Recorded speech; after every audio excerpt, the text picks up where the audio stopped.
guys, it's Eshani. So today I'm going to be doing a video in a series that I have not done on my channel in over a year and a half now. That is an anti-haul. If you guys aren't familiar with what anti-hauls are, it's basically a video where I chat about products, makeup products, new things, or things that have been teased that are going to come out soon that I am not going to buy. This series was originally made really popular by a fellow creator named Kimberly Clark. Kimberly hasn't uploaded a video in a while, but I still absolutely love the channel. And Kimberly was the inspiration behind this series. So this is anti-haul number 6. If you guys have not seen any of the 5 previous videos, I do have a playlist on my channel. I'll link it below if you guys just want to get a feel for the video overview. Basically, this is just going to be a mega rant. So if you guys don't like people being a little ranty, people being a little petty, if this kind of video or this kind of vibe just doesn't suit you, I totally get it. But I have to say there are just so many new products coming out that I have a lot of thoughts on, and I just want to rant about them with you. So without further ado, let's go ahead and get right into me chatting about these products that I am not going to buy. Okay, we've got to start with this palette right here. This is the Natasha Denona Pastel Eyeshadow Palette. This isn't going to be a complete dig on this palette because I do understand the purpose of having an eyeshadow palette like this. If you guys love pastels, if you like muted tones, if you like milky tones on your eyes, perhaps this would be a nice purchase. $65 for an eyeshadow palette is just so expensive for a palette that, in my opinion, is really, really niche. Pastel palettes in general just do not appeal to me. I know that those colors will not show up on my skin. They will look very, very ashy. I do think these types of colors look gorgeous on certain skin tones. Personally, it's not my thing. And again, the swatches, especially on a tan to deeper complexion, I don't find that very appealing for me. I can appreciate that Natasha Denona did show this palette on a darker complexion as well in the promo shots. However, the look that's on the darker skin model just isn't as poppy or exciting or as appealing to me as it looks on the lighter skin models. I just think this color scheme in general is more geared towards a lighter skin type. So it's not something I'm interested in, and especially not for that price tag. Personally, not worth it, not gonna buy it. Okay, this next product is actually gonna be a whole makeup brand or an entire collection. The Give by Gwen Stefani makeup line. I am not interested in this. I will say I understand why Gwen Stefani released a makeup line. I think if there's any natural celebrity that would kind of go into makeup, it would be Gwen Stefani, because her makeup looks tend to be very, very iconic. So I get it. However, as far as the initial launch of the collection is concerned, I just don't think there's anything unique there. I'm kind of split on this one because while I understand, you know, it's Gwen Stefani makeup, it's not like Gwen Stefani is going out in pastel eyeshadow or neon eyeshadow. She has a very signature look that I think everybody knows her for. So I understand that that's where the inspiration for at least the initial launch of the collection comes from. I also think that with the makeup market nowadays and how saturated it is, and especially how saturated the celebrity beauty influencer brand market is, you still have to release something unique. You know, you can't just rely on the fact that people will just purchase for your name. She does have 4 different eyeshadow quads that are all very, very neutral. There are 2 red bullet lipsticks, one in a matte finish, one in a satin finish, and then there's 1 red liquid lipstick. So again, if you don't have a red lipstick in your collection that you love, maybe this is something that interests you. Gwen Stefani red lipstick is like the iconic look for her, but there's just nothing unique here. There is nothing about any of these colors, any of these formulas, formulas, even the packaging that really makes me excited. This just really made me laugh. Gwen Stefani has done quite a few interviews about this makeup launch. This is a direct Gwen Stefani quote, and this is her talking about this new makeup collection. She goes, "I don't need to be doing this. I don't need to be working, but with all the blessings behind me, this is my give back. This is my chance to have a legacy and build my purpose. I know that makeup gives me a feeling, and that's why I'm doing this, because I want to share that with people." While I understand the sentiment behind this statement, I understand that, you know, she wants to have a legacy, build something, do something she's really passionate about. She talked about growing up. She was working at makeup counters. She would always do her own makeup for her shows. I get it. I understand.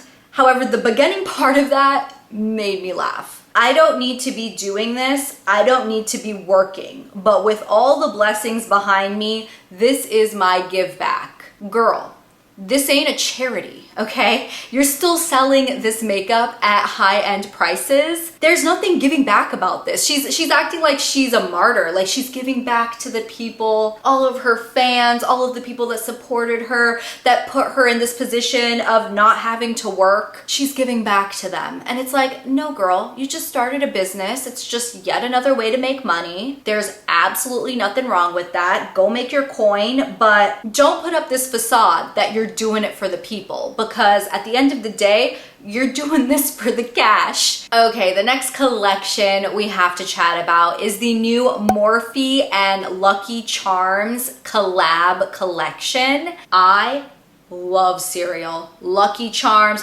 Cocoa Puffs, Reese's Puffs, Waffle Crisp, Captain Crunch, Crunch Berries. Give it all to me. I want it all. I literally love cereal. So when I saw this collection, full disclosure, I did get a little like, ooh, I want to look at this. But then I quickly scaled myself back and I quickly realized the gimmick that is this collection. And the gimmick that honestly is a lot of these collab collections. I'm not talking about influencer collabs particularly, but especially when brands collaborate with companies that aren't in the makeup space at all, you know, like this Morphe Lucky Charms or the e.l.f. Chipotle or all of the random collections that Hip Dot is always coming out with, like the Monopoly collection. While I don't want to put all of them under the same umbrella as being a cash grab or kind of a gimmick, I do feel like this one in particular is. For example, with the eyeshadow palette, if this palette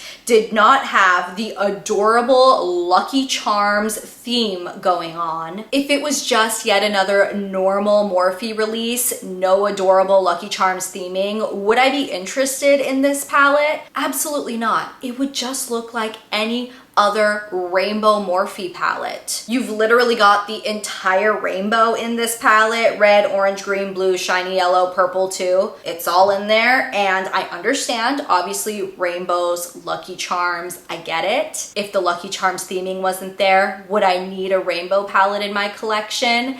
Definitely not. I personally don't need this. I don't want this. I do want a bowl of Lucky Charms now, but the palette, I don't need it in my collection. I'm just gonna throw this in here. We're gonna look at it, we're gonna laugh, and then we're gonna keep it moving. This is the Too Faced Born This Way Sunset Stripped Eyeshadow Palette. Boy, oh boy, is this the most boring release from Too Faced ever. It's a neutral palette. There are a lot of shades that look glittery or shimmery. I guess there's a decent range from light to dark. The pans are all weirdly shaped. Not a fan of that. I have no doubt that this palette will sell because Too Faced neutral palettes tend to sell. But again, no. I don't need it. You don't need it. Just no. All right, moving on. This collection, I have to be honest with you guys, I was very, very tempted to purchase. This is the new Hindash Monochromance collection. So personally, I have not purchased from Hindash Cosmetics yet. This is a brand that I do have my eye out for, and I am very, very curious to try. Hindash has really taken that ombre powder vibe and really made it popular in today's day and age. If you guys have been in the makeup world for a decade now, back in the day, MAC was the brand that really popularized the ombre powders. Do you guys remember the MAC ombre blushes? Please tell me that somebody out there still remembers this collection that MAC released in the springtime. I still have them in my collection. I don't use them, obviously, but I do have them as like a little nostalgia thing. Looking at this palette, it is so aesthetically pleasing. Again, the ombre colors, the overall color scheme, so streamlined. It makes my eyeballs happy. Each individual pan looks gorgeous, but when I started again analyzing the palette as a whole, I very quickly realized that this palette all in one wasn't going to be a standalone palette for me. It also wasn't going to be a palette that would offer me too much variety. While the colors that caught my eye were that purple and that blue, I just knew that blue and purple shadows, especially those particular tones, aren't my go-to colors, so I probably wouldn't use those two pans as often as I maybe dream I would in my head. So what's left are the top four pans. One of them, that pinky one, is definitely more of a blush shade. So taking that one out, what's now left are those three neutral pans, which again, beautiful, but I'm just not gonna get the variety out of this palette that I think I need for the price tag. The palette is $70, so it's not a affordable palette by any means. If I'm investing $70 in an eyeshadow face palette, I need it to be versatile. I need to be able to use it all the time, and I need to be just overwhelmingly inspired by it. And while visually this checks all the boxes, I just know practicality wise, I'm just not gonna get my use out of it. Oh, okay, I don't even know now. I just saw this picture on the Hindash Instagram.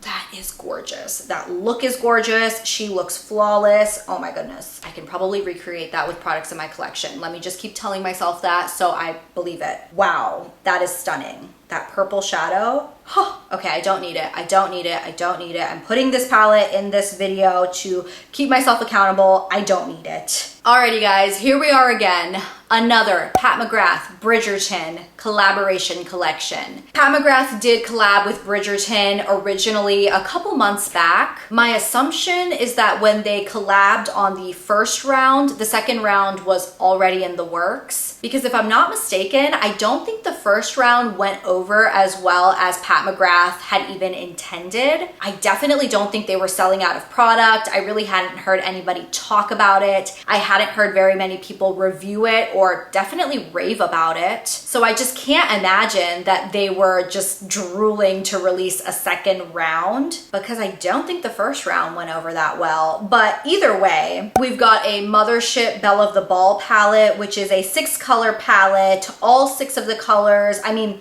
they look pretty, but they look ordinary. And I don't think any of these are the Pat McGrath special formula. I can't quite tell on those last 2. They might be. I can't tell, but I don't think they are. There's also this scintillating diamond body shimmer, which sounds pretty, but also sounds like something we don't need. The Blushing Delights palette, again, this looks really, really cute. I'm curious to know how big this is in size, because you've got 3 blushes on the bottom and 1 highlighter on the top. Everything looks like a baked formula, and again, there's a lot of wasted space. It's cute, it's kind of kitschy in terms of the packaging, but the swatches look pretty. They don't look particularly special. And again, this is one of those collabs that I would tell you, take the theming out of it and see, are any of these products actually things that you want or need in your life? Like this blush palette. If it didn't have that Bridgerton theming, if it didn't have that really cute, adorable packaging and layout to it, is this something that you would actually be interested in? Is this something you would actually put your money in? And don't forget, this is Pat McGrath. So we're not talking a $25 Morphe price tag. We are talking a $60 blush palette. That's expensive, okay? Don't forget the price tag for 4 powders.